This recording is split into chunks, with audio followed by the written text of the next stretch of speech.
Good afternoon, guys. I've got B for you, but give me a few minutes to set up for the show, please.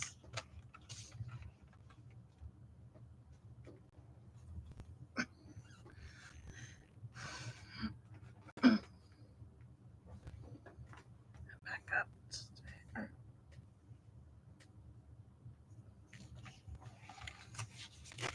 Okay. This afternoon, we are discussing, or this evening, we are discussing how long do people live after a dementia diagnosis. So that is B for you. So here we go. Key findings from the study. The scope. Researchers at Erasmus MC University Medical Center conducted a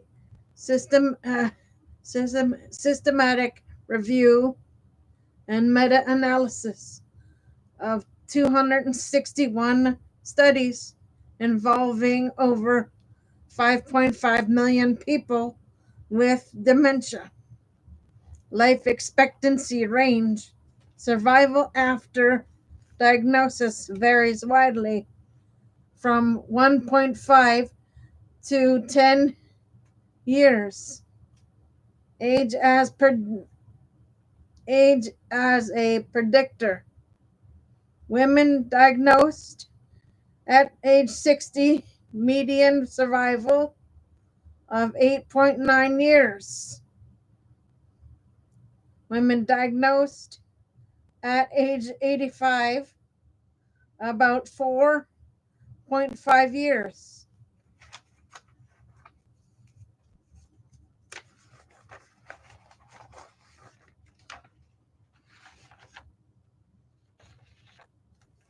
Men diagnosed at age 65, median survival of 5.7 years.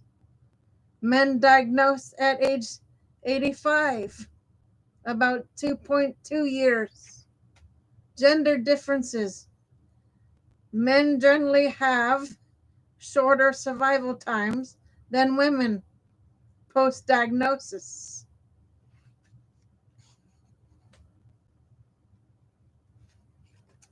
Give me 1 second, guys. Something's wrong for me. Got to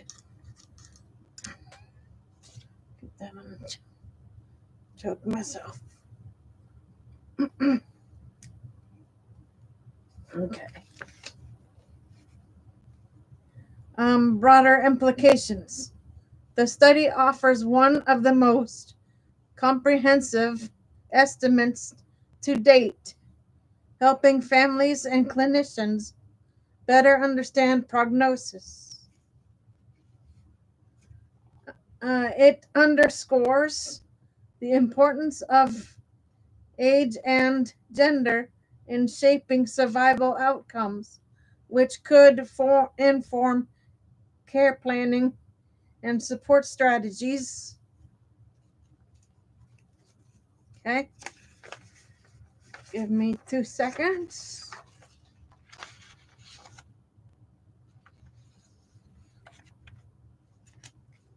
Would you like to explore how these findings might influence frailty-aware care models or memory-friendly housing design?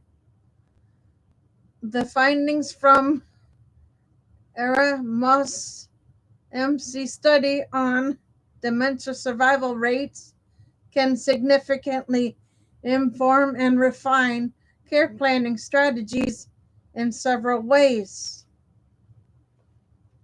Personalized prognostic planning, age-specific care trajectories. Knowing that survival varies dramatically by age, e.g., 8.9 years for women diagnosed at 60 versus 5 or 4.5 years at 85, allows clinicians to tailor long-term care plans, including housing transitions, financial planning, and advanced directives. Now, that means when somebody is diagnosed with dementia, that that's the space of time that somebody has in order to set up care and do things until their loved one passes. Depends on when a person is diagnosed, how many years they have to live after diagnosis. Um, it varies from person to person. So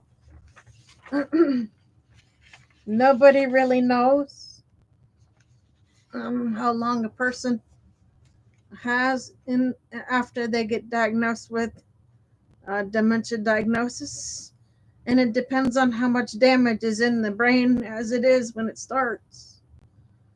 Because dementia is a slow process. Dementia takes the person's ability piece by piece. It doesn't happen overnight, guys. It's a slow process for dementia. Okay, so I just wanted to let everybody know for FYI, that's how that works. Gender considerations. Since men tend to have shorter survival times, care plans may prioritize more immediate support services and palliative care integrations. Housing and environment design. Memory-friendly housing for younger patients with longer prognoses. Environments should support autonomy and cognitive stimulation over time for older patients. Designs may designs may emphasize safety, comfort, and ease of navigation. Smart technology integration. Predictive algorithms and ambient assisted living systems can be calibrated to match expected disease progression timelines. Now, like I said, guys, everyone's everyone's a different person. So it depends on um, first of all, it depends on what kind of dementia a person has, because that depends on how we treat them for the dementia. So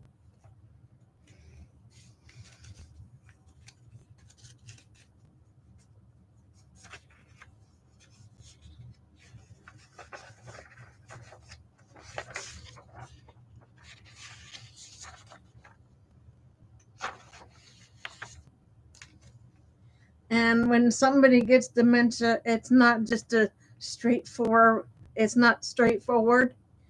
You have to figure out what kind they have, um, how bad they are affected, and what triggers. If a person comes on with dementia with aggression, then you have to deal with that in a different ball game. It depends on the severity and degree a person has dementia for. Okay. Um, Next section: family and caregiver support. Expectation management. Clear survival estimates help families prepare emotionally and logistically, reducing um, reducing uncertainty and improving shared decision making. Caregiver training programs can be customized based on projected care duration, ensuring caregivers are equipped for both short term and intensive needs and long term supports. Clinical and ethical implications. Frailty aware models. Survival data reinforces the need for nonsense, non, nonsense frailty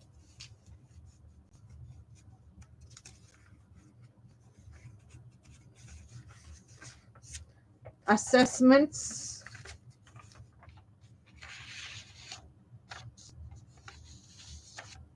Okay, guys, now I'm going to explain frailty assessments for dementia. Um, we use assessments to gauge what degree a person has the dementia for, or what degree their dementia is. Like there's 4 stages. There is mild cognitive impairment. Uh, there is severe at the end, of course, and but there is moderate in the middle. So there are 4 stages. So you have to figure out what stage your family member is in, or the person you're taking care of, if you're a caregiver. So let me finish this for you. Uh, Prognostic clarity supports ethical and sound choices. Assessments that guide interventions based on remaining life expectancy, ethical decision making. Prognostic clarity supports ethically sound choices around treatment intensity, hospice referral, timing, and resource allocation. Would you like to explore how these insights could be embedded into adult day care programs or smart housing prototypes based on the survival data from Erasmus MC study? Caregiver training should be strategically adapted to reflect the expected disease trajectory, age, and gender of the patient. Here's a breakdown of specific uh, training components.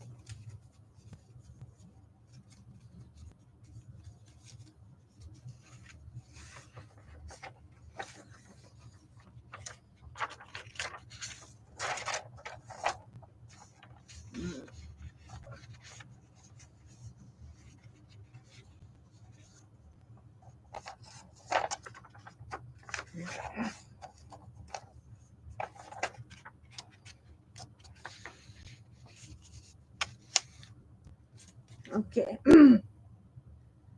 Now, early stage training for younger patients with longer survival. Techniques for cognitive stimulation and memory retention. Communication strategies that preserve autonomy and dignity. Training in adaptive technologies and smart home interfaces. Late stage training for older patients with shorter survival. Uh, managing managing behavioral symptoms like uh, agitation, wandering, and sundowning. Comfort focused care and nonverbal communication techniques.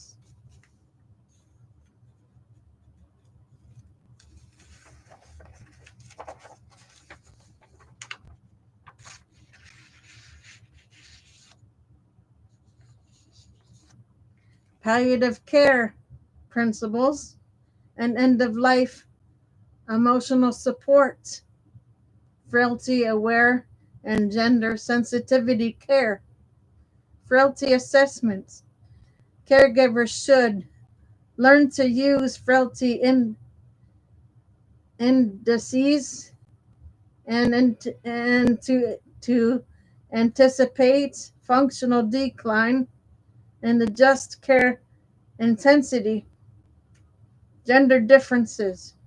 Training should address the shorter survival time in men, emphasizing rapid care transitions and early hospice planning. Environmental and safety training. Memory memory friendly design. Caregivers should be trained to modify environments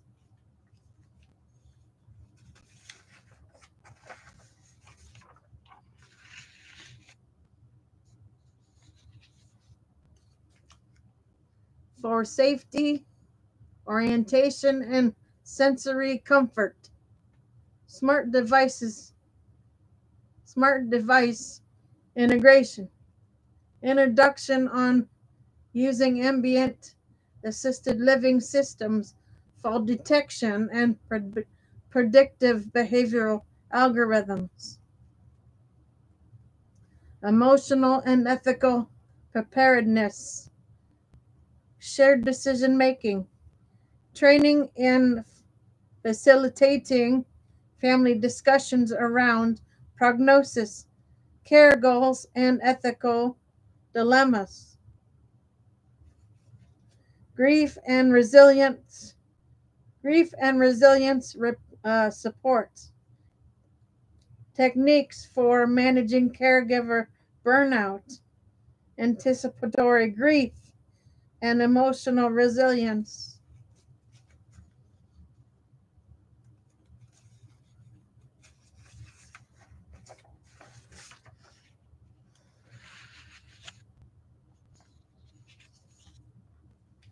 Would you like a sample caregiver training model outline tailored to frailty aware dementia care? Training for caregivers should be tailored not only to the dementia trajectory but also to the caregiver's demographic profile, which influences learning styles, cultural expectations, and caregiving capacity. Here's how training can vary by professional versus informal caregivers. Caregiver type, training focus, professional, e.g., CNAs, nurses, advanced dementia care techniques, medical, symptom management, ethical decision making frameworks.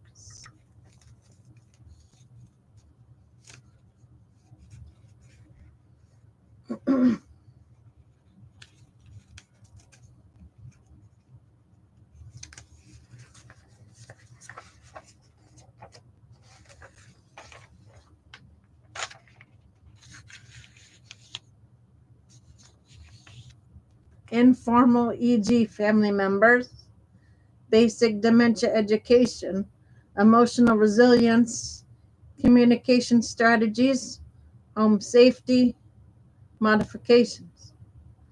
By cultural background, culturally responsive care, training should include modules on cultural beliefs around aging dementia, stigma, and caregiver roles, language accessibility. Materials should be available in multiple languages and include culturally relevant examples and case studies. By age and experience level, younger caregivers may benefit from tech integrated training apps, simulations, and flexible formats.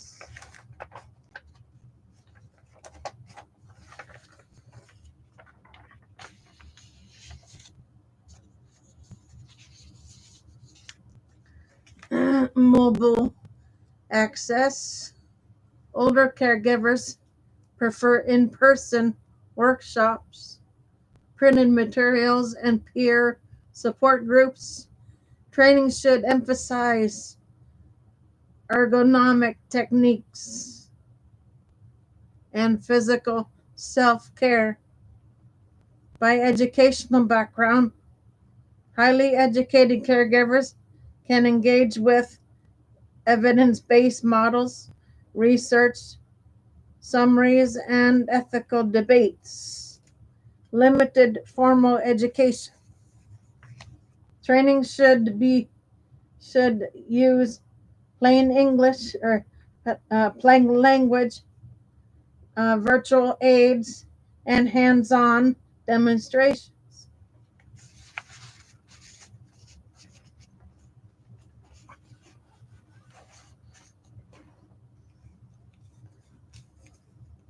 By emotional readiness.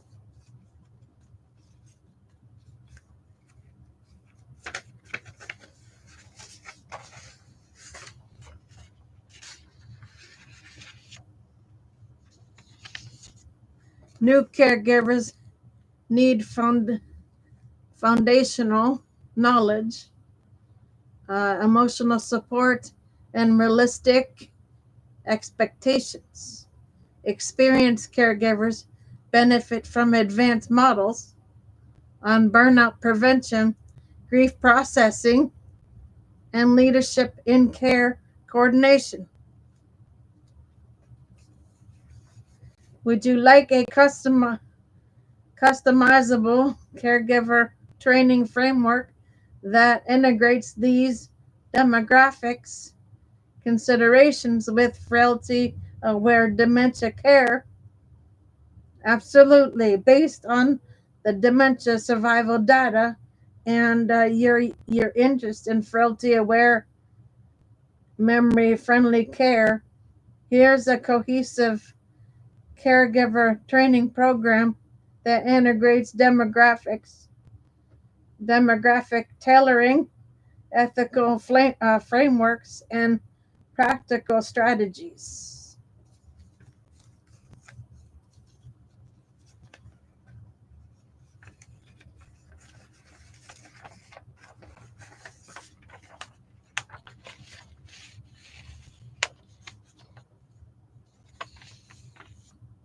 Okay, dementia caregiver training program, frailty aware and culturally responsive. Uh, okay, then number one is foundational module, understanding dementia.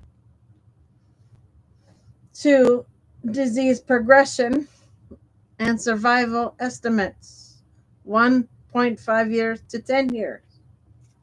Age and gender as predictors of care needs, emotional impact on family and caregivers. Two, frailty aware care planning, using frailty indices to anticipate decline, adjusting care intensity based on prognosis, integrating shared decision making frameworks.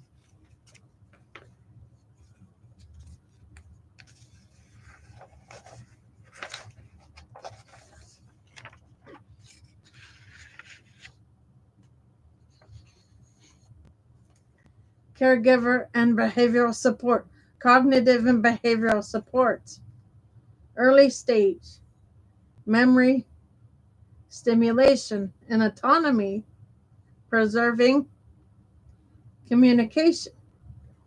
Late stage, managing aggression, nonverbal cues, comfort care. Gender sensitive approaches, shorter survival in men. 4. Environmental adaptation, memory-friendly housing design principles, smart technology integration, ambient assisted living predictive algorithms, safety modifications for different stages of decline.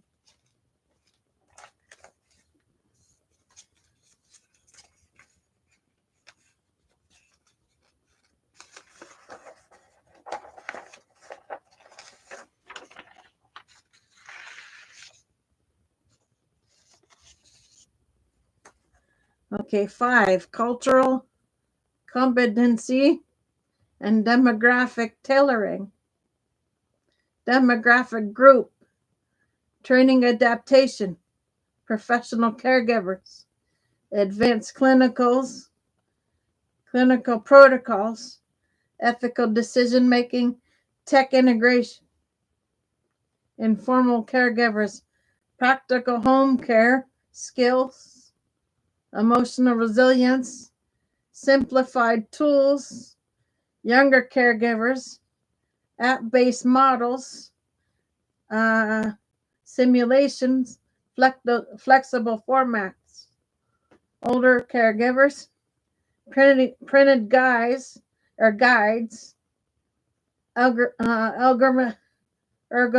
ergonomic techniques, peer supports, cultural diverse groups, language accessible materials, cultural beliefs around aging and dementia. 6, emotional and ethical preparedness.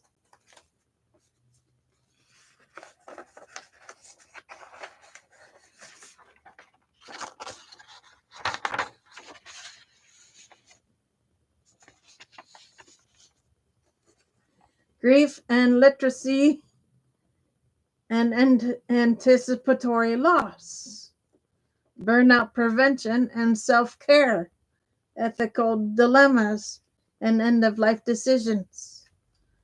Okay, 7, interactive learning, evaluation, role-playing scenarios, case-based discussions, feedback loops, and adaptive learning paths. Okay, guys, so that is B for you. I'll be back on with C shortly. Okay, give me a little bit for C, please, and I'll be back on for that. For now, Gator Wellness, take care, folks.